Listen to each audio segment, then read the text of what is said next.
Well, welcome, Peter. Thanks very much. Thanks for having me on. Now, you're doing a gig at the Voodoo Rooms in Edinburgh, November the 6th. Right. So Hejira is a seven-piece band, and we're entirely playing the music of Joni Mitchell from her what I consider to be her most mature period of her writing, namely the late 70s. So that encompasses the albums Court and Spark, Hissing of Summer Lawns, and Hejira, from where, of course, we've taken the name of the band. It's a seven-piece band that initially was actually inspired by the live album which came out a little later called Shadows and Light, where Joni used this incredible lineup of the kind of crème de la crème of the jazz musicians of the day. And our band are formed of jazz musicians, really. So we were all attracted to that particular album and all have been for many, many years, the Shadows and Light album. So that's where it started out. In fact, to be very specific, we started out with the idea of doing one gig playing the music of Shadows and Light. And it snowballed from there. It went so well that first gig. We thought, well, let's do one more and repeat at the same venue, which is a venue I run in Oxford called The Spin. So we put that in the diary for 2 months hence from that first gig. Really thought no more about it. Put it on our website, and by 11 a.m. the next day, it had sold out. So at that point, I thought, maybe this thing has got legs. And I contacted a very good venue in Nottingham called Peggy's Skylight. They immediately booked it, and at that point, I thought, okay, this is something to pursue. And in by the next day, I think I found an agent that loved the idea of the band, and she started booking gigs for us. Um, so because it was only meant to be this one date, we had no material at this point. So in the interim between that first and second date, I hired a black box theatre in Oxford and got an invited audience there. Um, got some cameras in and multi-track recorded it so I could mix it nicely and put up three videos on YouTube. And so our booker had some material to work with. And from that point on, it just kind of took off, and we've been doing about 50 gigs a year since. 50. Yeah. That's very impressive. And what sort of traction do you get? I mean, what sort of numbers come? Are you in the hundreds? I'm assuming it's not thousands of people, but sort No, of not hundreds. not not exactly, not yet. I mean, it's yeah, it's quite niche, really. I mean, Yeah. I thought Joni Mitchell because I'm a fan and all my friends are fans. You think everybody knows Joni Mitchell and everybody knows this music, and a lot of people they'll know Big Yellow Taxi and those some of those earlier records, but quite a lot of people are unfamiliar with this period, which, as I said, to me is her greatest writing. Um, so we're playing, yeah, we're still playing theatres, sort of, hundreds. Like for example, the Voodoo Rooms is I think 180 capacity, and I'm anticipating that to be sold out. We played the Oxford Playhouse a couple of months ago, which is 630 capacity. We sold that out. We sell out the Jazz Cafe every year when we play that in Camden. That's 500 capacity. So it's sort of mid hundreds, and it very often depends on the promotion, the strength and um, the abilities of the promoters that are putting it on, how well it does. I'm going to say something that might shock you.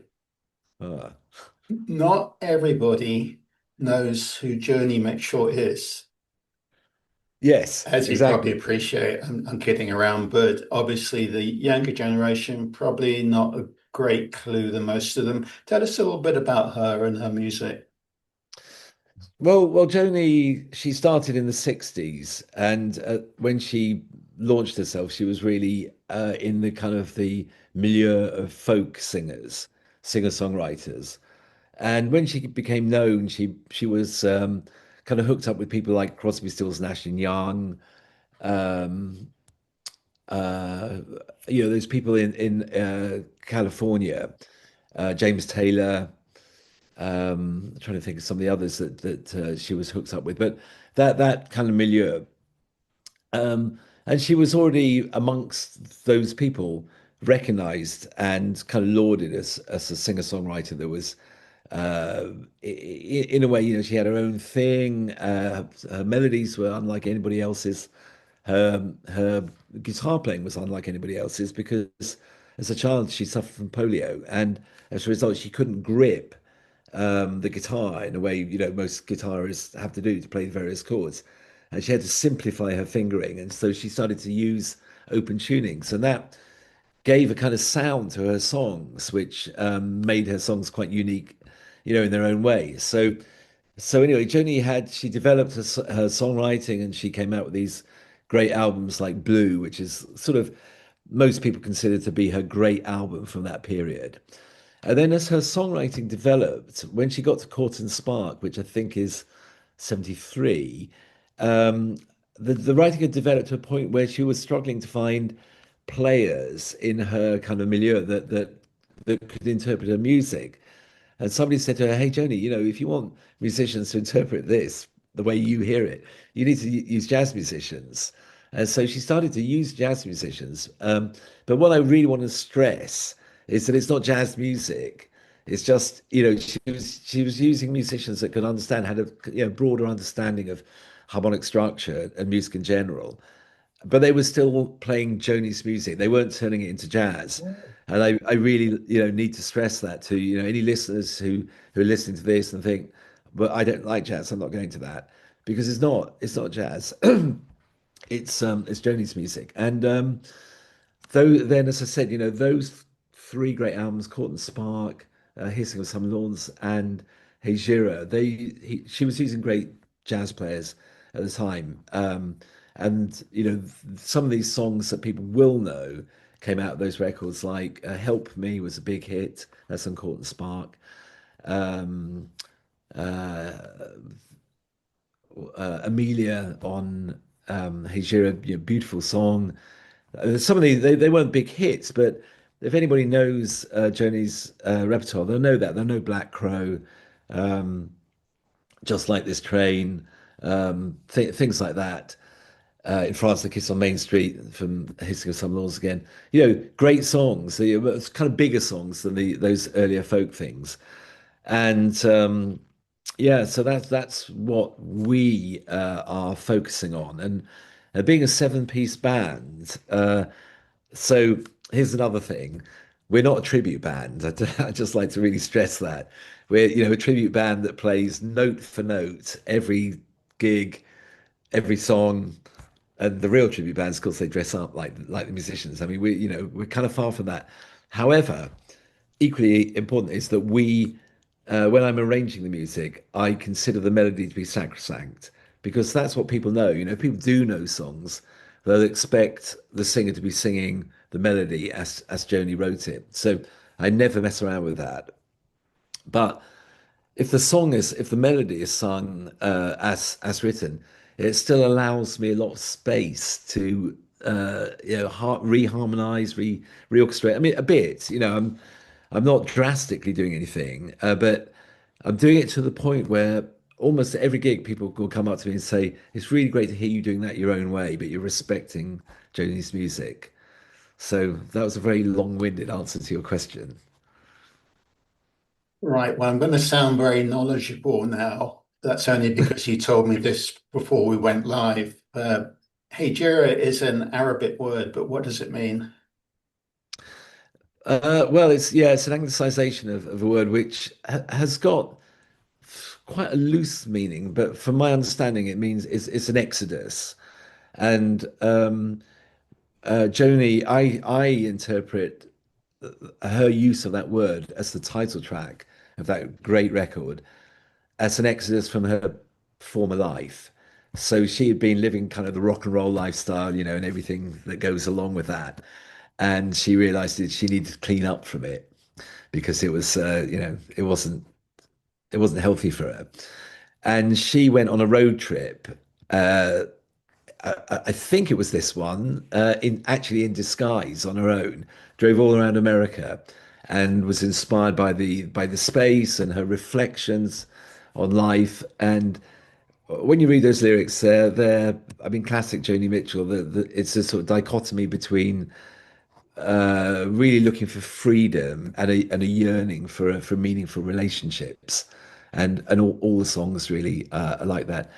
To me, the greatest of all is the title track, Hejira. If you just read those lyrics, yeah, it's outstanding poetry in its own right. Before hearing what a beautiful melody that song is.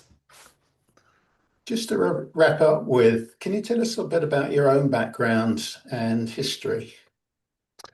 Well, yeah, sure. I came from a classical music family. All my family are classical musicians, but I kind of had an ear for jazz, and I got into jazz, and I went to the jazz college in Leeds, and then I moved to Paris, and I started gigging over there and playing jazz really.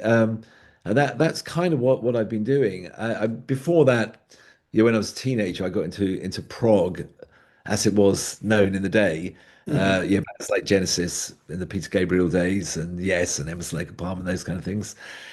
And and then I started, when I started to kind of work on my jazz playing, at a certain point, I started writing music. And all those influences from the kind of prog and my classical background and the jazz I picked up started to come into the music. And so since then, I think I put out maybe, I think 15 albums of original music with various projects that I've toured around with.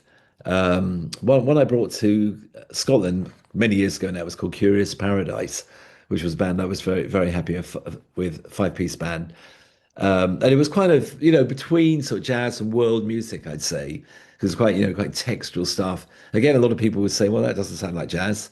And I would say, fine, that's So great. what? Yeah, so what? It's got improvisation in it, and there's some use of some jazz harmonies, and that sort of puts it in the jazz category. And ever since then, that's what I've been doing. Another project I've got going on at the same time is with a great Swiss guitar player called Nicholas Meyer. And we've put out, I think, 7 albums together, which we both write together for. And that's again very much a kind of blend of jazz and world music, I would say. So yeah, that's kind of my thing. And so coming to Joni, I mean, I never ever thought I would be touring around playing somebody else's music. That was it had never been really on my bucket list of things to do. But I just loved this music, for years. I'd heard Shadows and Light and Hejira years and years ago, and just fell in love with that music. So yeah, going back to what I was saying earlier, when I thought about doing this one-off gig for a Christmas show, that was like, yeah, this would be lovely to do, do once. And here we are, nearly 3 years on, and many gigs down the road. Pete, thanks so much for doing this. I really appreciate it. You can catch Hejira at the Voodoo Rooms in Edinburgh, November the 6th. I want to say celebrating inspired by the music of Joni Mitchell. Absolutely. Great. Well, thanks so much for having me on the show.